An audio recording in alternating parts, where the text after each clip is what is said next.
je suis ravie de vous retrouver aujourd'hui pour mon bilan lecture du mois d'octobre. En octobre, j'ai lu 8 livres, mais dans les 8 livres, il y a quand même 3 abandons. Mine de rien, ça fait quand même beaucoup plus que mon bilan lecture de septembre. Et dans le lot, il y a quand même un mini coup de cœur que j'ai hâte de vous présenter. Mais du coup, pour revenir très rapidement sur les 3 abandons que j'ai eus, il s'agit de L'île des chamans, qui est un thriller policier coréen. J'ai aussi abandonné malheureusement Du thé pour les fantômes. Et enfin, j'ai aussi abandonné Belgravia. Les raisons sont plus ou moins diverses. Pour L'île des chamans et Le thé pour les fantômes, c'est principalement à cause du style d'écriture, encore plus pour L'île des chamans où malheureusement j'ai trouvé que le style d'écriture de l'auteur était beaucoup trop brut et qu'il n'y avait pas forcément de style d'écriture tout court finalement. Pour Du thé pour les fantômes, c'est davantage l'ambiance et le style d'écriture de l'auteur qui était pour moi trop différent par rapport à ce que j'avais l'habitude de lire, qui fait que j'ai malheureusement abandonné. Et pour Belgravia, c'est surtout le fait que finalement j'ai trouvé que l'auteur prenait vraiment son temps, voire trop son temps. C'était trop long à mon goût. Et du coup, je ne suis pas entrée suffisamment dans l'histoire pour pouvoir continuer. À chaque fois, j'ai abandonné aux environs des 100 pages. C'est le minimum que je me laisse pour savoir si je vais vraiment continuer ma lecture ou pas. Ça fait beaucoup, mais c'est vrai que cette année, je me suis dit, quitte à faire comme les séries où j'ai décidé d'abandonner sans me forcer, si vraiment au bout de 3 épisodes ça me plaît pas, autant faire pareil avec les romans. Au bout de 100 pages, d'une centaine de pages par là, si vraiment je n'entre pas dans l'histoire, ça ne sert à rien pour moi de continuer, surtout qu'il y a quand même des milliers de livres qui attendent d'être lus. Donc c'est pour cela qu'il y a autant d'abandon ce mois-ci. Mais en revanche, pour les autres lectures, ce sont vraiment de très bonnes lectures que j'ai faites, dont un mini coup de cœur. On va y revenir tout de suite. Alors, pour le mini coup de cœur, il s'agit des Disparus de Blackmoor, je crois que c'est comme ça. C'est un livre que j'avais emprunté à la bibliothèque et j'ai vraiment beaucoup aimé l'ambiance qu'il y avait au sein du style de l'auteur, mais aussi dans le visuel qu'il mettait toujours à travers son style d'écriture. Du coup, j'ai adoré les personnages. Alors, pour résumer vite fait, on suit 2 personnages qui se rencontrent sur une île sur laquelle ils observent des faits étranges, notamment chez les enfants. Et l'un est venu pour rendre visite à l'un de ses amis, l'autre est venu pour rendre visite à un ami de la famille qu'elle a connu quand elle était petite fille. Et les 2 raisons de leur venue vont finalement se regrouper au sein d'une seule et même affaire, une série de disparitions qui inquiète ces 2 personnes, sachant que les autorités sur l'île ne font pas grand-chose pour résoudre l'enquête. Et les 2 vont finalement se lier ensemble pour construire une équipe, un duo d'enquêteurs pour pouvoir enquêter sur cette affaire. Donc il y a une jeune femme qui est la première femme à être diplômée en criminologie, il me semble, du moins en psychologie côté criminel, il me semble que c'est ça. Et l'autre est un détective privé, mais un détective privé qui s'intéresse particulièrement de tout ce qui est affaires, ambiance occulte, tout ça. Donc sur le coup, je me suis dit peut-être qu'on aura affaire à quelque chose d'un peu surnaturel, mais en fait pas du tout, c'est vraiment expliqué de manière scientifique. Il n'y a pas de surnaturel du tout. Tout est dans l'ambiance de l'auteur que j'ai adoré. Et j'ai surtout adoré les personnages. Le duo d'enquêteurs, j'ai adoré leur punchline, leur dialogue. Ils sont tous les 2 excellents. Ils ont tous les 2 des caractères bien distincts, sans être notamment trop différents l'un de l'autre, comme c'est souvent le cas dans les équipes, dans les duos de policiers. Là, c'est vraiment un mixte de caractères que j'adore et que je trouve excellent pour des personnages qui se déroulent à une époque historique, un peu lointaine. Il y a quand même l'enquêteur, le détective privé, qui avoue à la femme qu'il est homosexuel, donc à l'époque c'était encore moins vu que maintenant, donc l'avouer à une époque où les gens avaient vraiment des préjugés beaucoup plus lourds sur l'homosexualité, c'est quand même quelque chose de pas évident, mais c'est vrai que cette femme, elle a aussi un caractère que j'adore, qui ne se laisse pas marcher sur les pieds, qui est excellente. C'est vraiment un duo très bien assorti. Sur le coup, je ne crois pas qu'on aura d'autres affaires avec ce duo de détectives, mais j'aurais adoré les retrouver dans d'autres affaires, comme on a, vous savez, les longues séries policières où on retrouve toujours cette même équipe de police. J'aurais adoré ça, et vraiment, c'est le premier roman de cet auteur. J'ai pas le nom en tête, je vous l'indique juste là sur la couverture. C'est le premier roman de cet auteur qui est quand même très connu dans l'édition française, que je lis, et vraiment j'ai adoré. Je ne regrette pas une seconde d'avoir commencé à le découvrir avec ce roman-ci, mais pour le coup, du coup, ça m'a donné envie d'en découvrir d'autres. Ensuite, passons aux 4 enquêtrices de la supérette Gwanseon. Donc c'est un cozy mystery coréen pour le coup. C'est vrai qu'on a souvent l'habitude des cozy mystery anglais ou qui se passent en Bretagne, mais un cozy mystery coréen, c'est le premier que je vois. Lui aussi, c'est un roman que j'ai emprunté à la bibliothèque et qui a été une excellente lecture. Alors pour le coup, l'enquête est vraiment très très simple. Moi, pour ma part, qui ai l'habitude des cozy mystery et des romans policiers tout court, j'ai résolu, j'avais des doutes sur la moitié du livre et j'ai résolu la totalité de l'affaire dans ma tête aux 3/4 du livre. Donc vraiment, l'enquête en elle-même, si vous avez l'habitude du fonctionnement des dramas policiers coréens, des cozy mystery et de lire de temps en temps des policiers, je pense que vous pouvez, comme moi, résoudre très facilement l'affaire dans ce roman. Par contre, ce qui m'a beaucoup plu et ce qui est vraiment le très gros point fort de ce roman-ci, ce sont les personnages. Les personnages, donc les 4 enquêtrices qui sont plus le mec qui s'occupe de la sécurité de leur immeuble. Ces 5 personnages sont vraiment excellents. C'est vraiment ça qui fait le point fort du roman, parce qu'en soi, c'est comme l'île des chamans, en fait, c'est la même maison d'édition, et je pense que c'est aussi dû à la traduction. C'est pas un très grand style de littérature, c'est quand même plus fluide que l'île des chamans, où je trouvais que c'était vraiment très très brut pour le coup. Là, il y a quand même un peu plus de recherche dans le style d'écriture, c'est un peu plus fluide. J'ai plus apprécié ma lecture dans celui-ci, qui se lit plus facilement, même si en soi, voilà, ça casse pas 3 pattes à un canard niveau écriture, mais niveau personnage, les personnages sont très distinctifs les uns des autres. Ils ont vraiment une alchimie entre eux qui se voit tout de suite, qui se remarque tout de suite. J'ai adoré la manière dont...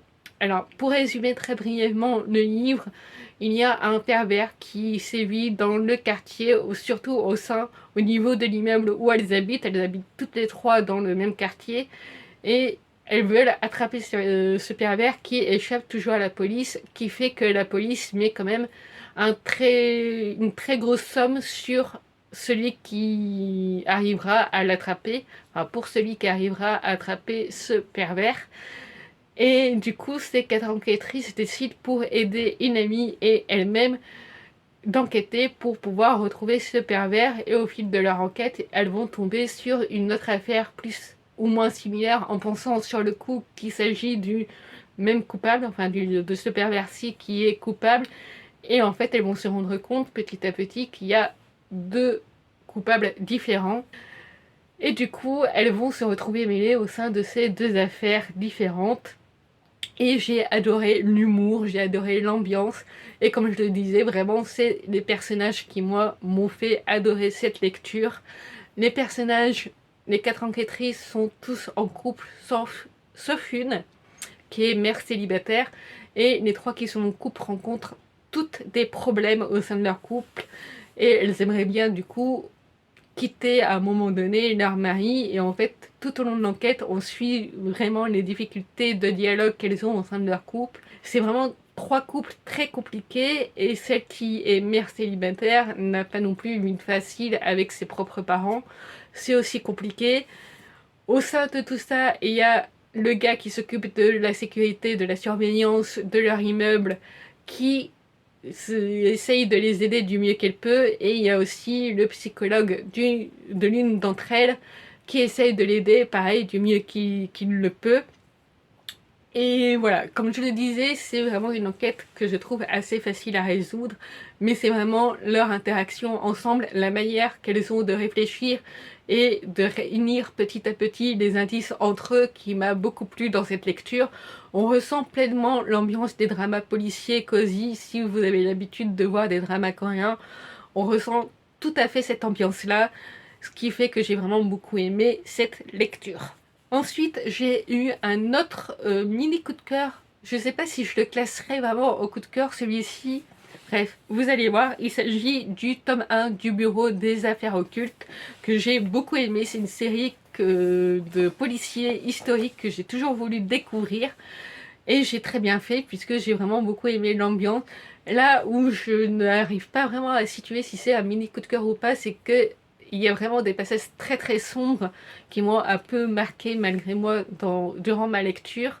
En fait, on suit là aussi une ambiance comme Les Disparus de Blackmoor, avec ce côté occulte où on a l'impression qu'il y a des choses surnaturelles, mais en fait pas du tout. Tout est expliqué scientifiquement au sein de l'affaire. Tout est une question d'ambiance. Et là, on suit un détective qui a du mal à bien se faire voir par ses collègues, qui travaille tout seul, il a l'habitude de travailler tout seul, et qui va enquêter sur une série de meurtres, sans vraiment savoir à qui se confier. Ceux auxquels il se confie finalement vont être des personnages qui vont le trahir plus tard. Je peux pas vraiment vous donner de nom sans spoiler l'histoire, mais c'est vraiment une question là aussi d'ambiance qui fait que j'ai adoré ce premier tome, découvrir cette ambiance-ci. Il y a toute une question sur le passé du personnage. Là aussi, il y a quelques indices qui m'ont rapidement mis sur la voie concernant l'identité de ce personnage, enfin du héros du coup, du personnage principal, par rapport à son passé. Mais il y a quand même beaucoup d'éléments qui m'ont surprise, d'explications que je n'avais pas vu venir, qui m'ont parfois surprise, c'est vrai, et du coup ça fait que j'hésite entre le mettre en tant que mini coup de cœur ou pas, puisque comme je le disais, il y a des passages qui sont extraits d'un journal d'un enfant qui sont vraiment très très sombres, très très durs à lire. Donc c'est pas forcément à mettre entre toutes les mains. Il est question de maltraitance de l'enfance. Et voilà, c'est pas forcément une lecture évidente, mais par contre, moi j'ai vraiment passé un très bon moment avec ce personnage-ci qui s'appelle Valentin. Et il y a aussi un autre personnage féminin que j'ai beaucoup aimé. Alors sur le coup, j'ai mis beaucoup de temps avant de réussir à la prendre au sérieux, parce que son prénom, elle s'appelle Aglaé. Et Aglaé, c'est pas un prénom très courant, et du coup j'ai eu un peu de mal à la prendre au sérieux. Pour moi, Aglaé, c'est quand tu dis Aglagla, Aglaé, j'ai froid. Et du coup, c'est vrai que j'ai eu un peu de mal à m'attacher à ce personnage-ci. Mais j'ai fini par m'y attacher justement par rapport à son lien qui se construit petit à petit avec le personnage principal. Et toute l'avancée de l'enquête aussi, le fait qu'il ne sache pas forcément à qui se confier par rapport à son passé, par rapport au fait que beaucoup de gens qui l'entourent n'arrivent pas vraiment à le cerner. Du coup, c'est vrai qu'il a du mal avec les relations, et quand on est enquêteur et qu'on doit interroger des personnes, c'est pas forcément l'idéal d'avoir du mal avec les relations. Mais du coup, c'est un personnage qui est vraiment intéressant à voir développé, et là où j'ai d'autant plus envie de découvrir la suite de cette saga, c'est que le tome 1 met en place plusieurs éléments sur le passé donc du personnage principal, Valentin. Pour le coup, que je me souvienne d'un prénom d'un personnage, on va le dire, parce que c'est rare que je me rappelle des prénoms des personnages. Donc Valentin, c'est vrai qu'il y a des éléments, un fil rouge qui se construit par rapport au passé de Valentin, qui est du coup expliqué au fil du roman, et surtout à la fin. Donc je peux pas vous dévoiler quels sont les mystères sur ce passé-là. Mais du coup, ce fil rouge qui se construit, et sa quête aussi pour rechercher un criminel qui s'appelle le Vicaire ou le Vicaire, je sais pas vraiment comment ça se prononce. Sa quête pour rechercher ce criminel constitue aussi pour moi du coup le fil rouge tout au long de cette saga. Donc tous ces éléments qui se mettent en place dans le tome 1 qu'on va forcément retrouver par la suite. Aussi du coup le début de sa relation avec le personnage donc d'Aglaé. Tout ça fait que j'ai très envie de découvrir la suite de la saga. Je pense que je vais me prendre le tome 2 à la bibliothèque comme j'ai commencé à le lire. En le prenant à la bibliothèque, je vais lire aussi les autres tomes en les empruntant. Et je pense essayer de me procurer le tome 2 enfin en tout cas me réserver le tome 2 pour pouvoir le lire en novembre. Essayer de lire à chaque fois un tome par mois, comme ça j'avancerai un peu plus vite dans cette saga puisque je commence plein de sagas policières, c'est comme les sagas fantasy, sauf qu'elles sont beaucoup plus longues les sagas policières et du coup après j'ai du mal à les terminer. Ensuite on passe à une autre très bonne lecture qui est Les Disparus de Pays Imaginaires, écrit par Hayden Thomas. Et celui-ci j'ai beaucoup aimé, aux éditions Samran, enfin dans la collection Samran des éditions de Saxus. Et j'ai aussi beaucoup aimé, c'est une réécriture de Peter Pan où on retrouve Wendy qui a 18 ans, qui vient d'avoir 18 ans et qui n'a aucun souvenir de quand elle a disparu des années plus tôt avec son frère, ses frères qui eux n'ont jamais été retrouvés. Et un jour, sur la route, elle va avoir un accident et elle va rencontrer un jeune garçon qui se fait appeler Peter, qui lui semble se souvenir d'elle, mais elle ne se souvient pas du tout de lui ni du pays imaginaire. Et il se passe des choses qui pourraient bien expliquer la disparition de ses frères et aussi le fait qu'elle a des problèmes de mémoire par rapport à cette époque-là. Elle ne se souvient pas de tout, elle a des brides, mais c'est tout. Et j'ai beaucoup aimé, alors c'est loin d'être un coup de cœur pour le coup, mais j'ai beaucoup aimé cette réécriture.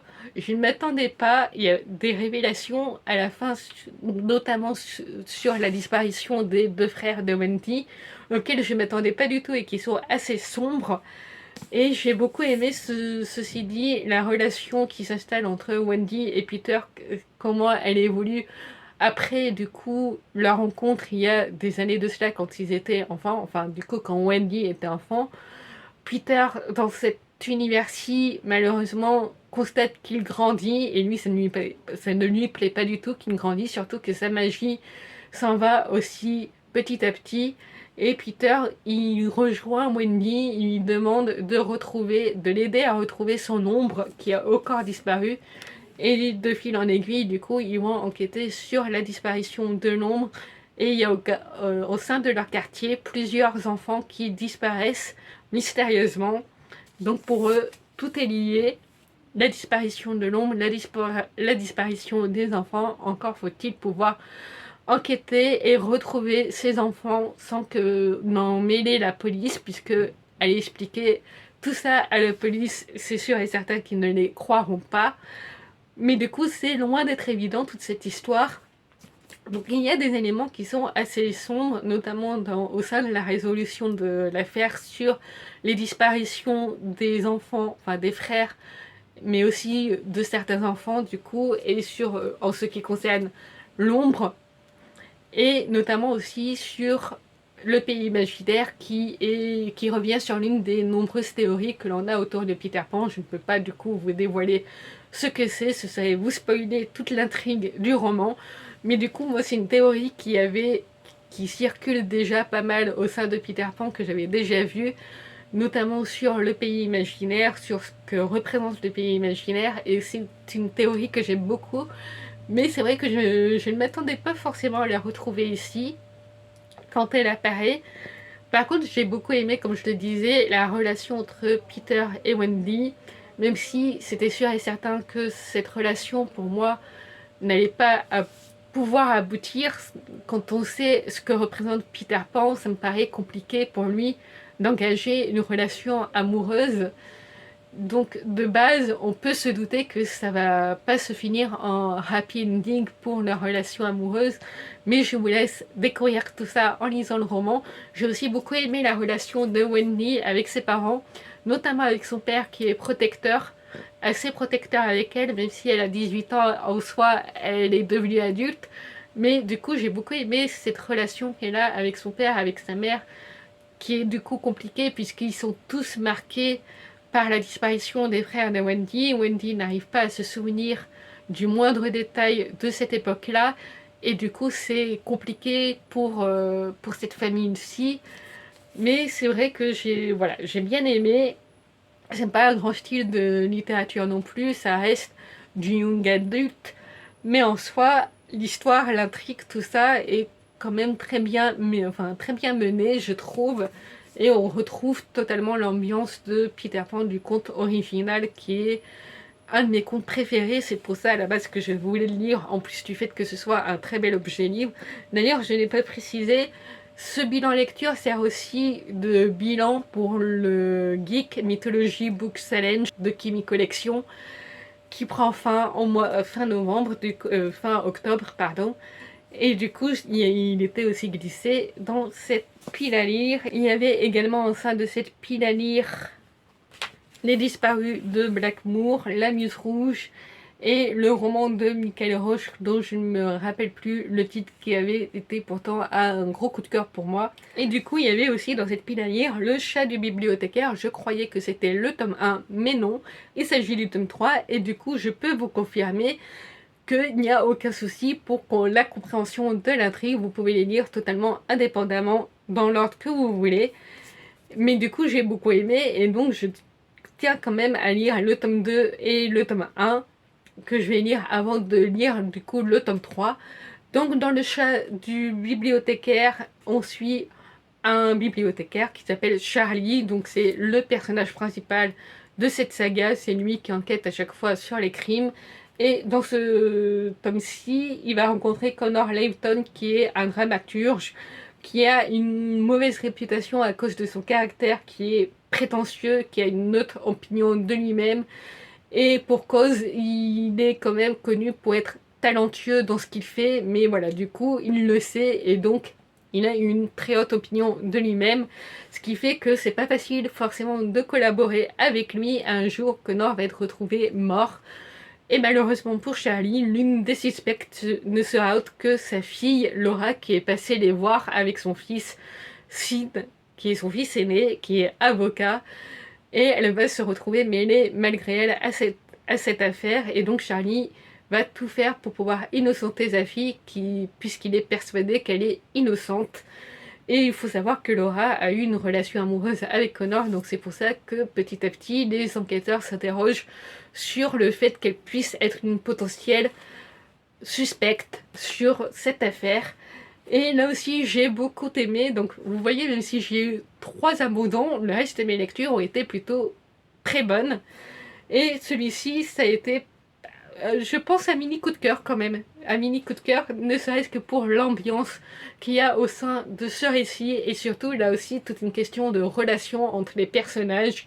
Et il y a également au sein de cette histoire une relation autour de la famille qui est très présente, qui est très centrée, que j'aime énormément. Et j'espère du coup pouvoir retrouver cette ambiance de famille au sein des prochains tomes que je vais lire pour cette saga de Cozy Mystery. Et il faut savoir aussi que Le Chat du bibliothécaire, donc le titre de cette saga, est aussi très présent. C'est pas juste pour le titre de la saga. Effectivement, le chat du bibliothécaire, donc le chat de Charlie, a une place très importante pour la résolution de l'intrigue. Charlie a une très grande confiance à son chat, qui sait très bien cerner les gens, et du coup, il utilise le fait que si son chat apprécie une personne, il y a peu de chances qu'il soit coupable, responsable d'un meurtre ou qu'il soit mêlé à cette affaire, alors que s'il déteste la personne, s'il a du mal à l'approcher, à se laisser caresser par cette personne-là et qu'il a tendance à le fuir, ça va lui donner une idée sur le caractère de la personne et le fait qu'il pourrait être potentiellement lié à l'affaire. En plus du fait que le chat a aussi tendance à fouiner un peu de partout et à trouver des indices. Et qu'il est également très proche de Charlie, de Sin et de Laura. Donc vraiment c'est un personnage aussi à part entière de cette saga. En tout cas j'ai beaucoup aimé la manière dont l'auteur... Donc il faut savoir que Miranda James c'est un auteur, c'est un nom de plume de Dean James qui est lui-même un ancien bibliothécaire. Donc c'est un homme qui écrit ce livre. Et du coup, j'aime beaucoup la manière qu'il avait de décrire les faits et les gestes du chat qui sont très, très animales, mais aussi la manière dont il montre qu'il pourrait comprendre les humains. Ça laisse penser qu'il les comprend effectivement, réellement, et qu'il essaye, avec ses miaulements, d'amener ses indices, le fait que lui aussi réfléchisse de son côté, tout ça, mais toujours en agissant vraiment comme un chat. Du coup, je me suis fait une petite théorie concernant le chat. Charlie a perdu sa femme. En admettant qu'il y ait un petit aspect fantastique, on peut penser que la femme de Charlie s'est réincarnée en son chat et l'aide au fil de ses enquêtes. Voilà, c'est ma petite théorie à moi, à savoir ou pas si elle est exacte. Et je pense que d'autres lecteurs qui ont lu cette saga-ci ont dû avoir la même idée que moi. Mais voilà, j'aime beaucoup l'ambiance de ce roman, le style d'écriture est très bien, même si, encore une fois, comme très souvent en cozy mystery, c'est pas une grande littérature, mais pour moi, j'aime beaucoup le style de l'auteur parce il insère vraiment une ambiance que j'aime énormément dans son style d'écriture. Ça se lit tout seul, c'est très fluide. Tout de suite, on arrive à cerner les personnages, leur caractère. J'aime beaucoup le fait que du coup, Charlie vive avec d'autres pensionnaires au sein de son appartement. Et parmi les autres pensionnaires, j'ai beaucoup aimé Stewart, qui est mon petit coup de cœur. Et voilà, j'ai beaucoup aimé ce personnage-ci. J'aime beaucoup l'ambiance de cette famille et du coup, j'ai très hâte de lire la suite. Et enfin, le dernier roman que j'ai lu, il s'agit des Années Sussex, qui est aussi dans ma palle, qui était aussi dans ma palle du Greek Mythology Book Challenge. Et j'ai encore une fois adoré. C'est vraiment une saga que j'adore, une trilogie qui est une réécriture des Sherlock Holmes, mais sauf que dans cette trilogie-ci, Sherlock et Watson finissent en couple, finissent ensemble, ont des sentiments l'un pour l'autre. Et j'adore la plume de Isabelle Desteplume, qui porte du coup très bien son pseudo, son nom d'auteur, enfin son nom de plume. Et j'adore l'ambiance. Elle reprend vraiment le style d'écriture des Conan Doyle en intégrant ses propres éléments à elle. La manière dont elle met en scène du coup John et Sherlock en tant que couple, dont elle mêle ses sentiments par rapport au caractère de Sherlock qui n'est pas trop du coup dénaturé par rapport à ce qu'est le personnage d'origine. Ce que sont les personnages d'origine tout court, d'ailleurs, ils restent vraiment tels qu'ils sont, mais avec de la romance en plus, du coup. Le personnage de Marie, donc, qui est normalement la femme de Watson, j'ai adoré la manière dont leur relation s'insère finalement au sein du roman. Très souvent, malheureusement, je trouve quand il y a des fanfictions qui mettent en scène le couple Sherlock et John, le personnage de Marie est toujours considéré comme un personnage détestable, mais pas du tout dans cette trilogie, j'ai adoré. Donc dans ce troisième tome, je vais pas vous faire de résumé, ça vous spoilerait les tomes 1 et 2 que je vous encourage vraiment de lire. Que vous ayez l'habitude ou pas de lire des Sherlock Holmes, bon forcément il y a plein de références sur l'enquête des romans de base de Conan Doyle, donc c'est mieux si vous avez lu les romans de Conan Doyle, mais même si vous avez vu la série Sherlock par exemple, ou si vous avez vu d'autres adaptations de Sherlock Holmes, vous pouvez quand même vous lancer. Ici, j'ai aussi beaucoup aimé dans ce tome 3, en fait, dans chaque tome, l'autrice fait en sorte aussi d'intégrer un fait historique qui s'est réellement produit. Donc là, notamment ici, dans ce tome 3, où il y a le Titanic qui est introduit, donc John et Sherlock prennent un moment le Titanic. Alors je ne vais pas du coup vous spoiler comment ça se passe par la suite pour eux, mais voilà, il y a l'intégration du Titanic. Dans le tome 2, il y a notamment aussi référence à Oscar Wilde lorsqu'il est arrêté pour homosexualité qui met en danger du coup le couple de Sherlock et Watson, puisque les autorités sont du coup mobilisées pour pouvoir arrêter Oscar Wilde. Enfin, du coup, voilà, à chaque fois, elle insère des faits réels, des faits historiques qui se sont produits à l'époque durant laquelle se déroulent les romans de Conan Doyle. Et c'est aussi quelque chose que j'aime énormément. Du coup, voilà, j'ai adoré la lecture de ce tome 3. C'est une histoire que j'avais déjà lue à l'époque sur Wattpad, que j'avais déjà adorée. Et du coup, forcément, quand elle a publié sa trilogie, elle a apporté des nouveaux éléments, elle les a corrigés, elle les a améliorés, ce qui fait que j'ai vraiment beaucoup aimé. Il y a aussi sans vous révéler les noms des personnages, un trouble dans cette histoire que j'aime énormément. Donc 2 hommes et une femme qui se retrouvent ensemble. Et j'ai adoré cette idée de trouble, j'ai adoré la manière dont elle amène ses propres éléments, et c'est vraiment une trilogie que je vous recommande à 100%, que vous soyez déjà fan ou pas de Sherlock Holmes. Je ne peux que vous le recommander si vous voulez en plus retrouver l'ambiance de Conan Doyle au sein de cette réécriture. C'est un coup de cœur, voilà, c'est un coup de cœur, j'adore cette trilogie, je vous la recommande et je suis sûre de la relire parce que je suis totalement fan du travail de Isabelle Lesteplume, que je suis sûre de lire aussi d'autres romans d'elle. C'est là-dessus que se termine ce bilan lecture. Vous dites-moi ce que vous avez lu au mois d'octobre, ce que vous pensez de ces romans, si vous avez participé au Geek Mythology Book Challenge, si vous participez actuellement au Pumpkin Autumn Challenge. Dites-moi comment se déroulent aussi vos challenges de lecture. Et moi je vous dis à très bientôt pour une prochaine vidéo.